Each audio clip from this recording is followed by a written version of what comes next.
Balasore 8-12-2025 Rick ସୋମବାର ଦିବ୍ୟଙ୍ଗତ ସାମ୍ବାଦିକ ସ୍ମୃତି committee ପକ୍ଷରୁ ସ୍ୱର୍ଗତ ସାମ୍ବାଦିକ ଦେବଦାସ କୁଣ୍ଡୁଙ୍କ ଶ୍ରାଦ୍ଧ ବାର୍ଷିକ ସାମ୍ବାଦିକ ପ୍ରକୋଷ୍ଠରେ ପାଳନ ହୋଇଯାଇଛି।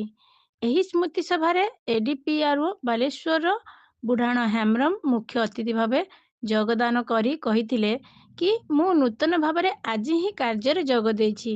ମୋର ଭାଗ୍ୟ ଅତି ସୁନ୍ଦର ଆଜିର ଦିନରେ ହିଁ ମୋତେ ଜଣେ ସତ୍ୟନିଷ୍ଠ ସାମ୍ବାଦିକଙ୍କ ସ୍ମୃତିଚାରଣ କରିବାର ସୌଭାଗ୍ୟ ମିଳିଛି। ଅନ୍ୟମାନଙ୍କ ମଧ୍ୟରେ ବରିଷ୍ଠ ସାମ୍ବାଦିକ ଶିବଶଙ୍କର ଭୋଇ, ସୁରଞ୍ଜନ ଜେନା, ବରିଷ୍ଠ ଓକିଲ ନିରଞ୍ଜନ ବେହେରା, ବରିଷ୍ଠ ସାମ୍ବାଦିକ ରବି ରାଉତ ସ୍ୱର୍ଗତ ଦେବଦାସ କୁଣ୍ଡୁଙ୍କ ସହିତ କିପରି ସମୟ ଅତିବାହିତ କରିଥିଲେ, ତାଙ୍କ ଭଳି ବିରଳ ବ୍ୟକ୍ତିତ୍ୱ ଆଉ ଜନ୍ମ ହେବା ଅସମ୍ଭବ ବୋଲି ବଖାଣିଥିଲେ। ଏହି ପରିପ୍ରେକ୍ଷୀରେ 2 ଜଣ ଯୁବକ ସାମ୍ବାଦିକଙ୍କୁ ସ୍ମୃତି କମିଟି ପକ୍ଷରୁ ଉପଔଢ଼ନ ଓ ମାନପତ୍ର ଓ ଉତ୍ତରୀୟ ଦେଇ ସମ୍ମାନିତ କରାଯାଇଥିଲା। ଯୁବ ସାମ୍ବାଦିକ ସନ୍ଦୀପ୍ତ ଦାସ ଓ ତ୍ରିଲୋଚନ ମହାନ୍ତିଙ୍କୁ ଏହି ସ୍ମୃତି ସଭାରେ ବରିଷ୍ଠ ସାମ୍ବାଦିକ ସ୍ମୃତି କମିଟିର ସଭାପତି ଦେବବ୍ରତ ପାଣିଗ୍ରାହୀଙ୍କ ସଭାପତିତ୍ୱରେ ଆରମ୍ଭ କରାଯାଇଥିଲା।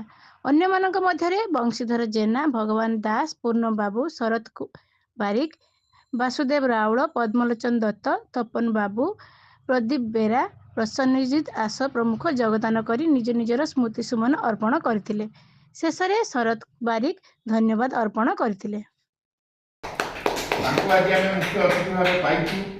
ନୂଆ ତାଙ୍କର ପୋଷ୍ଟିଂ 2-4 ଦିନ ତଳେ ସେ ଆସିକି ଦାୟିତ୍ୱ ଏଠି ପୋଷ୍ଟିଂ ନେଇକି ତାପରେ ଯାଇଥିଲେ। ଆଜି ସୋମବାର ଗୋଟେ ଭଲ ଦିନରେ ଆସିଛନ୍ତି ଏବଂ ଗୋଟେ ଭଲ କାର୍ଯ୍ୟରେ ଆଜି ସେ ଏଠି ନିଯୁକ୍ତ ହେଉଛନ୍ତି।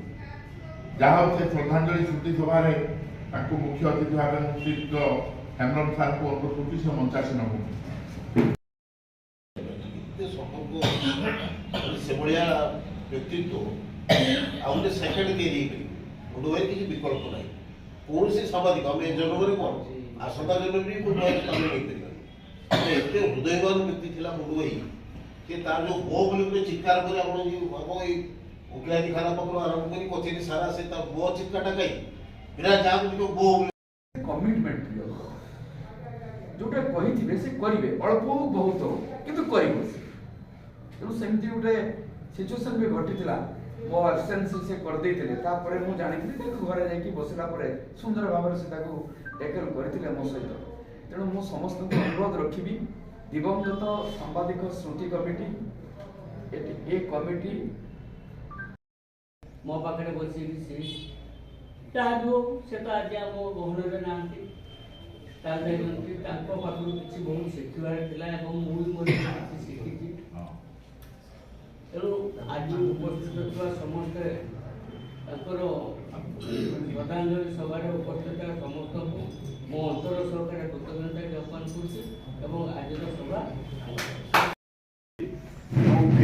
रिपोर्टिंग करा जाए बाइट नि जाए से बाबद अनेक किसी शिखई सहित जिते भी सांबादिक प्रकोष्ठ को आसती जिते बड़ किसी डिसीजन हुए आलोचना हुए प्रशासन एवं सरकार जो लोकलोचन को आने समस्या गठनमूलक सांबादिक कौन किभली खबर लिखा जाए से अनेक किसी शिखई मत सहित लोकलोचन को आसपा विभिन्न क्षेत्र किसी कागज बालेश्वर अच्छी ओडिशा सारा सब जगह पहुंचे। तेणु आम ये परंपरा जो धार से धाराटा सब धार तो जिते देखिए आम ये बसु बहुत धारणा ये सब कमटा बोलते सांबादिक आज भी जन लोक कथा मन पड़ू।